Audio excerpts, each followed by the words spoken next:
on va essayer de faire une petite récapitulation de ce qu'on avait fait la fois passée avant de continuer.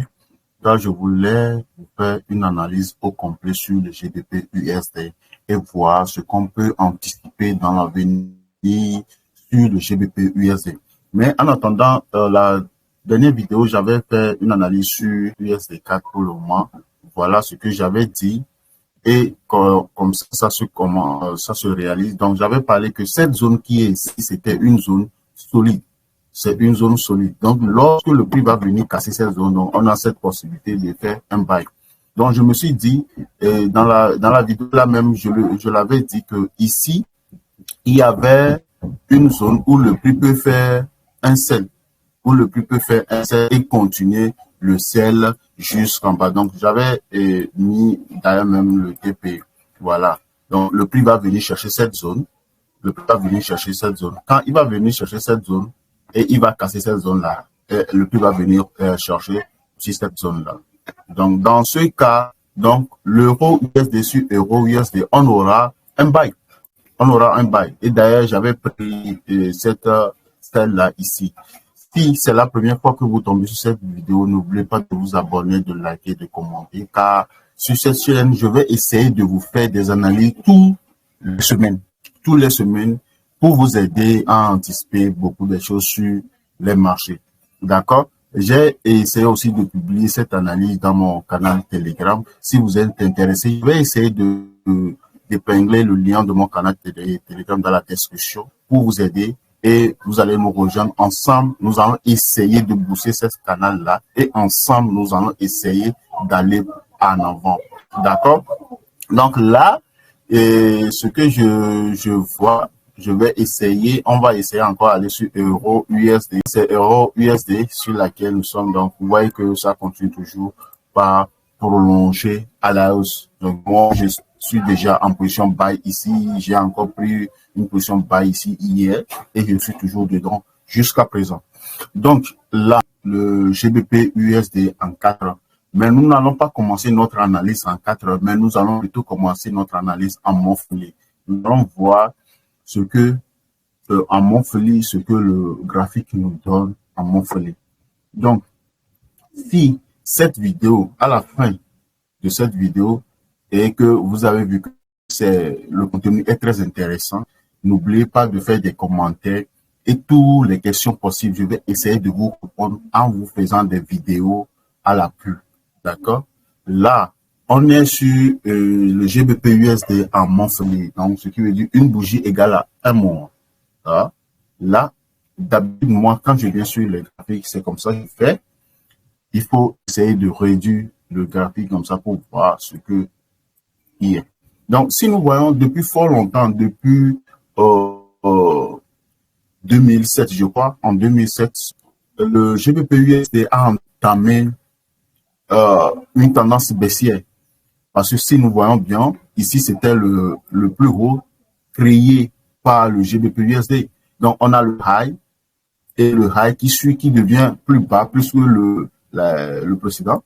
Et ici aussi, on voit que les highs deviennent de plus en plus bas. Et les lows aussi qui deviennent de plus en plus bas. Et ce qui confirme que on est dans une tendance baissière, bien sûr. Est-ce que vous êtes d'accord avec moi? Mais non. Pourquoi je le fais comme ça? C'est juste pour voir la tendance réelle du marché. Donc, quand vous arrivez sur le graphique et vous voulez faire votre analyse, la première des choses à faire, c'est ce que vous devez chercher à voir, la tendance générale. La tendance générale. D'accord?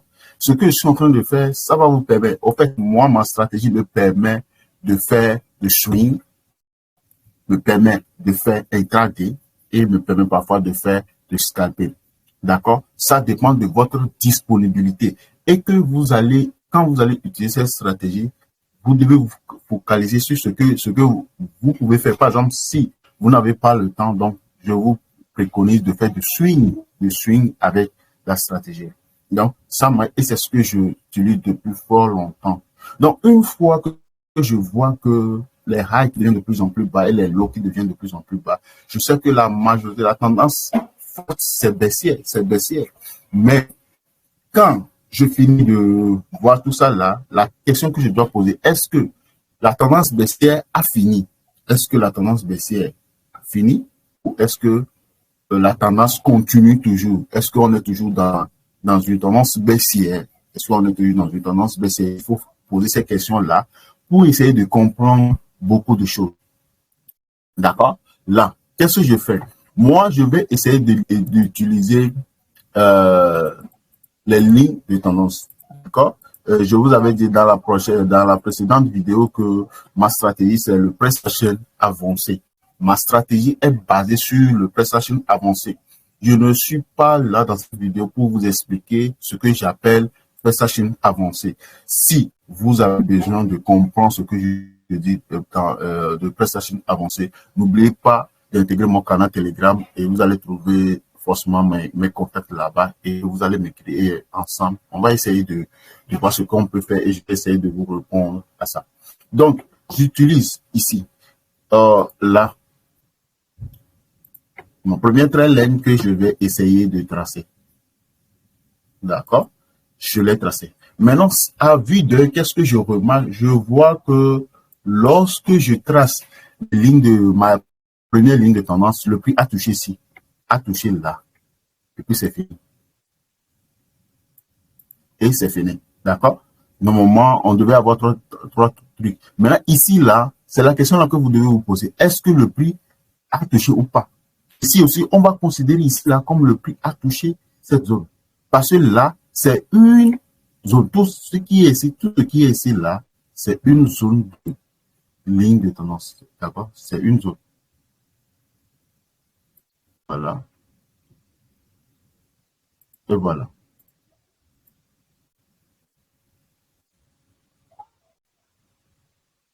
Voilà.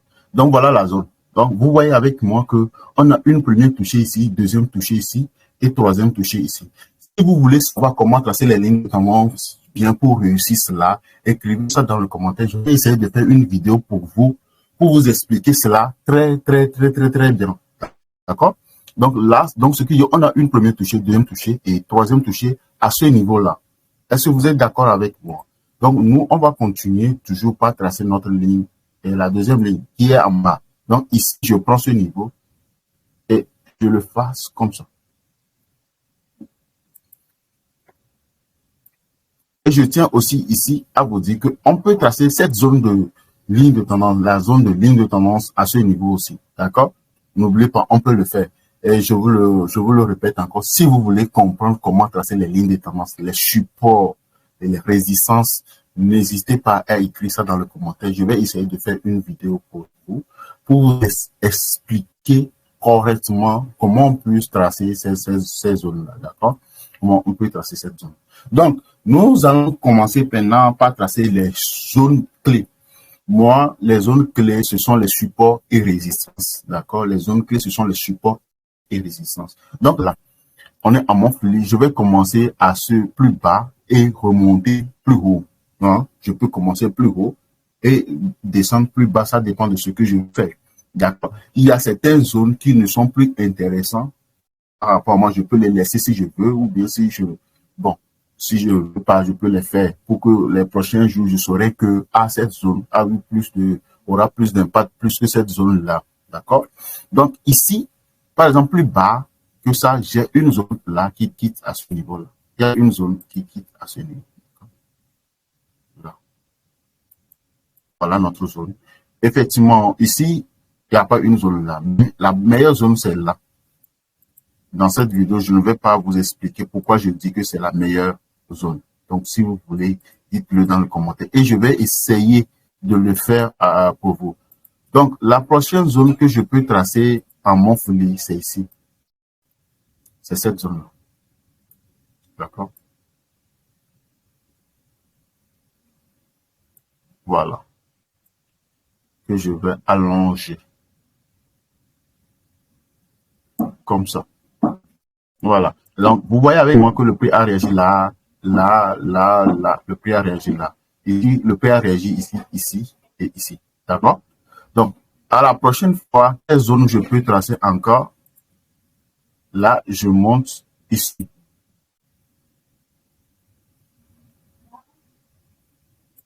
Donc, on a une zone ici, une première touchée là, deuxième touchée, troisième touchée. Donc, on a déjà une zone clé à ce niveau. Donc, ce que je peux encore tracer là, ici, il y a encore une zone à ce niveau, là, là, là, d'accord? Et la dernière zone, au fait, c'est ici que je peux mentionner là, voilà. Donc, c'est notre dernière zone, en fait. D'accord? À mon fili, c'est notre dernière zone que je peux énumérer. D'accord? Je peux énumérer. Donc là, qu'est-ce que je fais?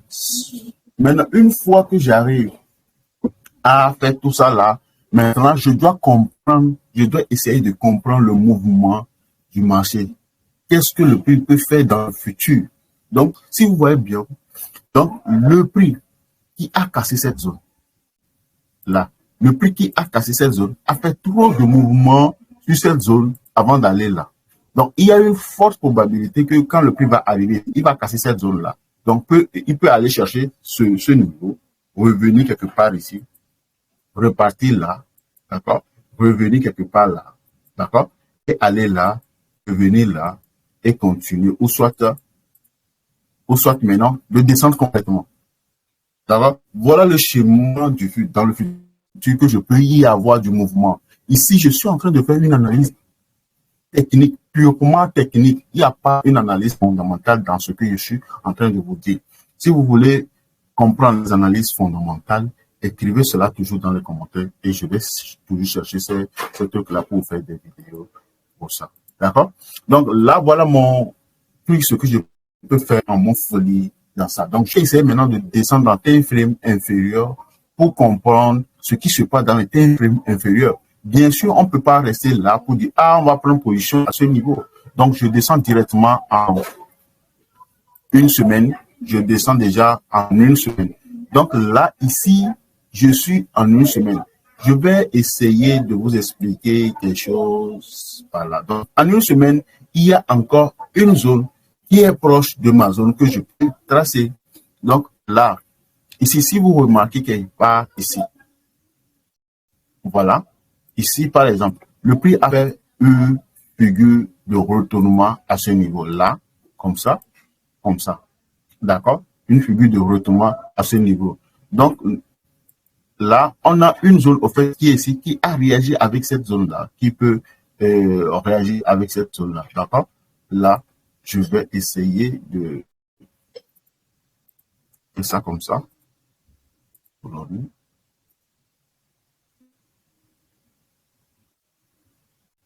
Voilà. Donc, il y a cette zone-là. Vous touchez là, a réagi beaucoup, ici a réagi là beaucoup avant de revenir plus bas. Et il est toujours dans la zone là où nous sommes toujours. Alors, je vais essayer de changer la couleur rapidement de ce niveau-là pour que ça ne me trouve pas. Donc là, je viens de tracer une zone en weekly. Maintenant, qu'est-ce que je vais chercher à voir? Est-ce qu'en bas de cette zone, il y avait une zone quelconque où le prix peut descendre pour venir chercher encore tout ça là? Je peux essayer de d'énumérer cette zone-là si je le veux. Donc ici, par exemple, là, il y a une zone ici. D'accord? Il y a une zone qui a réagi. Je dois chercher à voir les zones là. Est-ce qu'ils ont plus de réaction dans cette zone? Est-ce que le prix a plus de réaction? Donc ici, comme ça. D'accord? Ah, je parle de ce niveau-là. Donc, qu'est-ce que je vais faire? Une fois que j'arrive à détecter ce truc-là, je vais essayer de voir si la zone-là a plus de réaction. Donc, le prix a réagi, a réagi, a réagi beaucoup sur cette zone-là. Beaucoup sur cette zone. Qu'est-ce qui s'est passé? Vous voyez que lorsque le prix a cassé cette zone, il a pris un élan pour aller à la hausse. D'accord? Je monte déjà toujours en weekly à ce niveau. En weekly à ce niveau. Bon, ici, ces zones-là, souvent, quand vous descendez dans des frames inférieurs, vous pouvez trouver ces zones-là et les tracer comme il se doit. Donc, c'est comme ça. Voilà.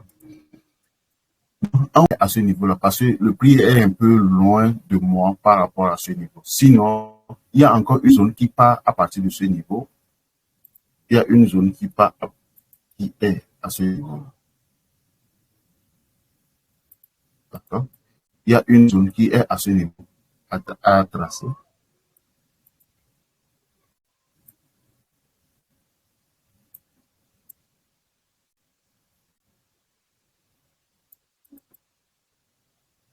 Voilà. Donc, cette zone-là, il y a plus de réaction aussi. Donc, qu'est-ce que je vois? Je remarque lorsque le prix va casser cette zone, il y a une forte probabilité que le prix aille chercher cette zone-là en chose et pourquoi pas chercher cette zone-là. Donc, n'oubliez pas que les zones-là que j'ai tracées à cette couleur-là ont plus de puissance que les zones qui sont à cette couleur-là, d'accord? Ont plus de puissance que cette zone-là. Donc, là, il y a ça. Il y a ça. Donc, ce qui veut dire que cette zone-là, c'est une forte zone, au fait, de réaction, une forte zone de réaction. Donc, ce qui veut dire que lorsque le prix va venir ici, il y a cette possibilité que le prix peut venir chercher cette zone et casser pour aller là. D'accord? Je vais essayer de vous faire un schéma qui va vous aider énormément pour mieux comprendre ces zones de support et résistance, les mouvements-là. Pour soit catégoriquement, on va essayer d'attendre. Si vous avez besoin de comprendre mieux sur les supports et résistances, je vais essayer de faire une vidéo. Dites ça dans les commentaires. Je vais essayer de faire une vidéo pour ça. Donc, en daily, regardez avec moi, il y a aussi, vous allez me poser des questions, mais en daily, il n'y a pas des zones où on peut tracer des supports ou des résistances, des zones clés. Oui, si je prends ce pic-là, qui a réagi avec ce pic-là, ce pic et ce creux, ça a réagi. Je vais essayer de comprendre encore. Ici aussi, le creux là, ici, ça a réagi à ce niveau-là. Donc, il y a cette possibilité-là que je puisse encore mettre ça. Voilà. Donc, je change la couleur rapidement pour que je puisse me rappeler que c'est pour le daily. D'accord? Donc, on a pour le daily. Et regardez encore.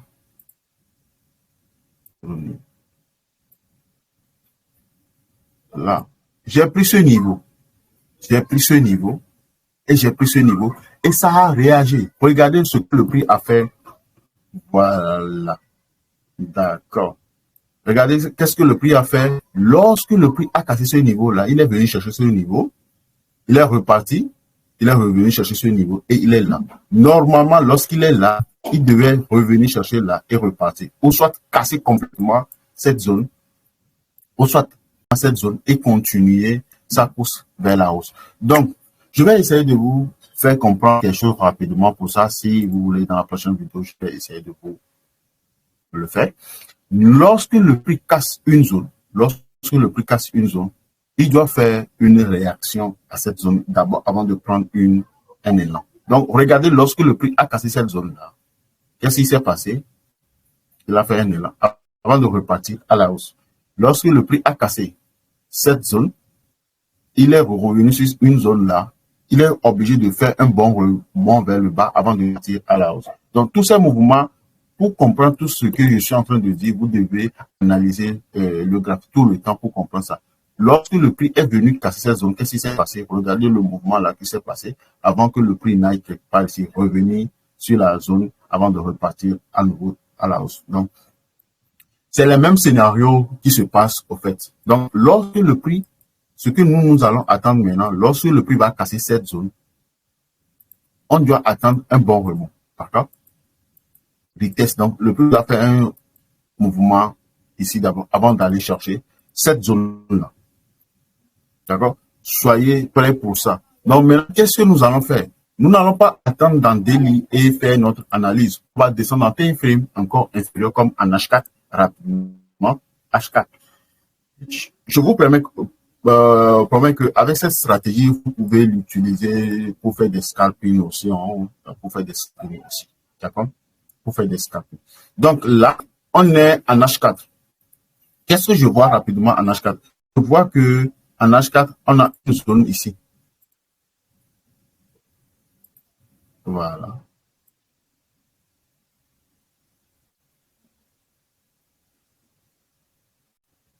Voilà.